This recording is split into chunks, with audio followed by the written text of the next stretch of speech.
வாழ்க வையகம், வாழ்க வையகம், வாழ்க வளமுடன்.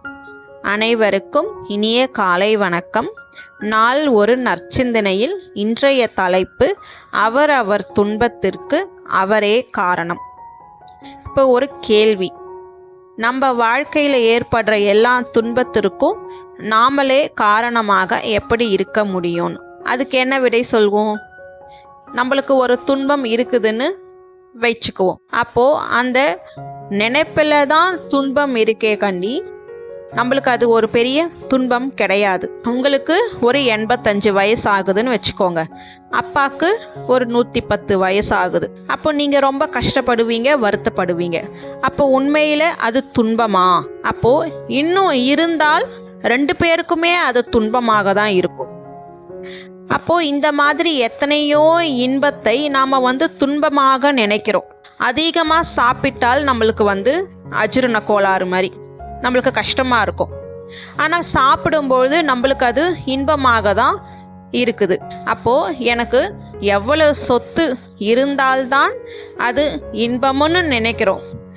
எப்படி எதிர்பார்க்கும்பொழுது அதை கிடைக்கலையோ அங்கே நாம் வருத்தப்படுறோம்.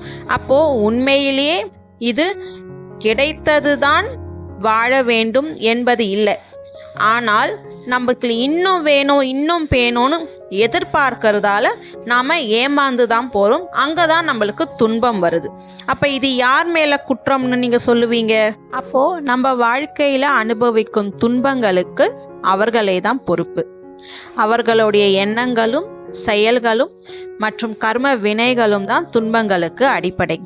இது நம்மளுடைய சிந்தனையை மாற்றி பிரச்சனைகளுக்கு நாமளே தீர்வு காண ஒரு மன அமைதியும் நம்மளுக்கு பெற முடியும். துன்பம்ன்றது வெளியே இல்லை, அது நம்மளுடைய எண்ணங்களும் நினைவுகளிலும் தான் இருக்கு. நாம் அதை எப்படி சிந்திக்கிறோமோ அதற்கேற்ப துன்பமும் நம்மளுக்கு வருது. நாம் முன் செய்த பாவங்களோ இல்லை புண்ணியங்களோ நல்ல செயல்களின் பலன்களோ காரணமாக நமக்கு துன்பம் ஏற்படுது. அடுத்து புத்தர் சொல்றாரு, ஆசைகளே துன்பத்திற்கு காரணம்னு. அப்போது ஆசைகளை நாம் கட்டுப்படுத்தணும். அதன் மூலம் நம்மளுக்கு துன்பம் ஏறாமல் நம்ம பார்த்துக்கலாம். இதுக்காக நம்ம கடவுள்தான் நம்மளுக்கு துன்பம் கொடுக்குறாரு, கடவுள்தான் காரணம்னு இல்லை. துன்பங்களால் கடவுள் கொடுக்கறது கிடையாது. நம்மளுடைய செயல்களுக்கு ஏற்ப நாம் அனுபவிக்கிறோம்.